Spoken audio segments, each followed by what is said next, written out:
வணக்கம். Sasikumar talks. Leaders, leadership qualities, இதை இந்த வீடியோவில் பார்க்கலாங்க. லீடர்ஸ், தலைவர்கள். யார் இந்த தலைவர்கள்? அவங்க கிட்ட அப்படி என்ன இருக்கு?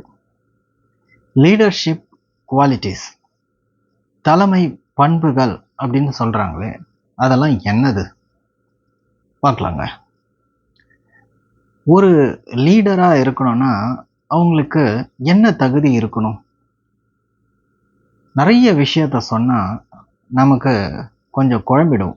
அதனால் top 3 things that is very important for a leader, அதை பார்க்கலாங்க.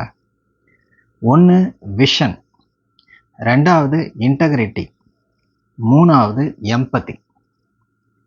அதாவது ஒரு தொலைநோக்கு பார்வை அப்படின்னு சொல்கிறாங்க இல்லையா, ஒரு கிளியர் விஷன்.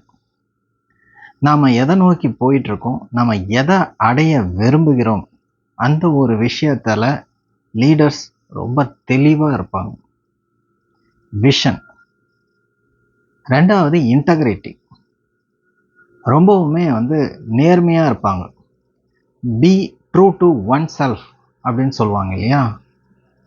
அதாவது எல்லாரும் இருக்கும்போது ஒரு மாதிரி இருக்கிறது, யாரும் இல்லாதப்போ ஒரு மாதிரி இருக்கிறது, அப்படிலாம் இல்லாமல் எப்போவுமே ஒரே மாதிரி, எப்போவுமே நேர்மையாக, எந்த ஒரு தவறுக்கும் வளைந்து கொடுக்காம இருப்பாங்க. So integrity is the number 2 point to become a leader. அடுத்தது எம்பத்தி, உணர்தல். மற்றவங்கள உணர்தல், புரிந்து கொள்ளுதல், அவர்களுடைய பிரச்சனைகளை தன் பிரச்சனையாக எடுத்து கையாளுதல், இதெல்லாம் லீடர்ஸ்க்கான குவாலிட்டிஸ். ஓகேங்களா? இதனால தான் நாம் அவர்களை தலைவர்கள் என்று சொல்கிறோம். தலைவா, தலைவன், என் தலைவன்டா, தலை அப்படின்லாம் சொல்கிறாங்க. இலக்கியங்கள்லையும் தலைவன், தலைவி அப்படின்னு சொல்கிறாங்க.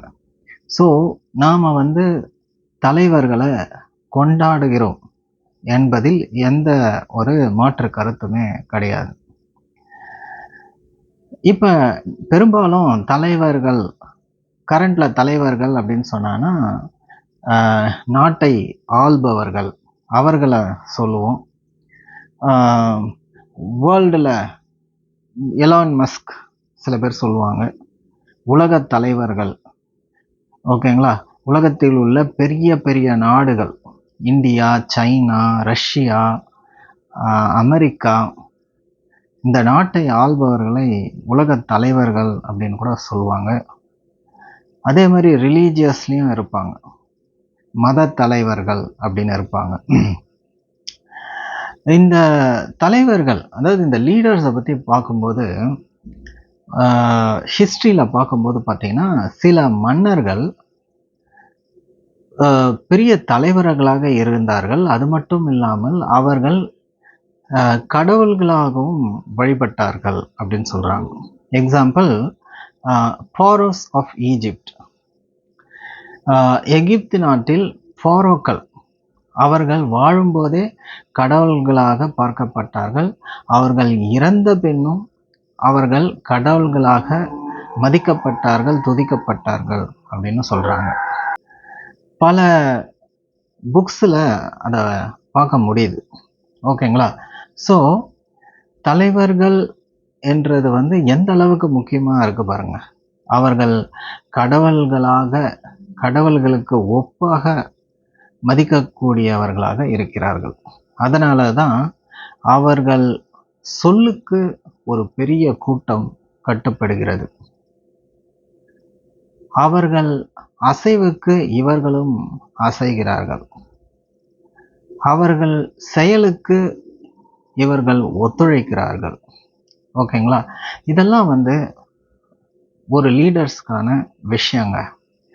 லீடர்ஸ் எப்படி இருக்கக்கூடாது அப்படின்னு ஏதாவது ஒரு விஷயம் சொல்லணும் அப்படின்னா, மக்கள் ஒரு தலைவரை மதிக்கிறார்கள். they trust their leaders.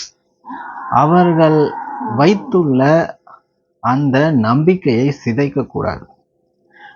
உன்னை ஒரு தலைவனாக மதிக்கிறார்கள், ஒரு இடத்தில் உன்னை அமர வைத்திருக்கிறார்கள், உன்னை நம்புகிறார்கள். அந்த நம்பிக்கையை அவர்கள் அழிக்கக்கூடாது, உடைக்கக்கூடாது.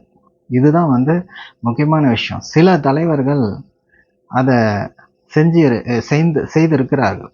எக்ஸாம்பிள் பார்த்தீங்கன்னா, அடோல்ஃப் ஹிட்லர் ஒரு பெரிய தலைவராக பார்க்கப்பட்டவர் தான். இப்போ கிடையாது. ஓகேங்களா? அதே மாதிரி நீங்கள் ஹிஸ்ட்ரியில் எடுத்து பார்த்தீங்கன்னாலும் சில பிரசிடென்ட்ஸ் சில ஸ்கேண்டல்ஸில் மாட்டிக்கிட்டு அவங்களுடைய அந்த லீடர்ஷிப் குவாலிட்டியை இழந்திருப்பாங்க. ஸோ தலைவர்கள் என்றவங்க பார்த்தீங்கன்னா வெறும் அரசியல் தலைவர்கள் மட்டும் இல்லாமல், நாட்டை ஆள்பவர்கள் மட்டும் தலைவர்களாக சொல்லாமல், நான் சொல்கிற இந்த பண்புகள் யார் யார்கிட்டலாம் இருக்கோ அவங்க எல்லாருமே தலைவர்கள். அந்த 3 பண்புகள்: 1 விஷன், உங்களுடைய பார்வை, உங்களுடைய கோல், நீங்கள் எதை அடைய நினைக்கிறீர்கள் என்பதில் நீங்கள் தெளிவாக இருப்பது விஷன். 2வது இன்டெகிரிட்டி, நேர்மை. 3வது எம்பத்தி, மற்றவர்களை உணர்ந்து கொள்ளுது, புரிந்து கொள்ளுது. இந்த 3 விஷயம் இருந்ததுன்னா நீங்களும் ஒரு தலைவர். You are also a leader and you already have that leadership quality. Thank you very much. This is Sasikumar Talks.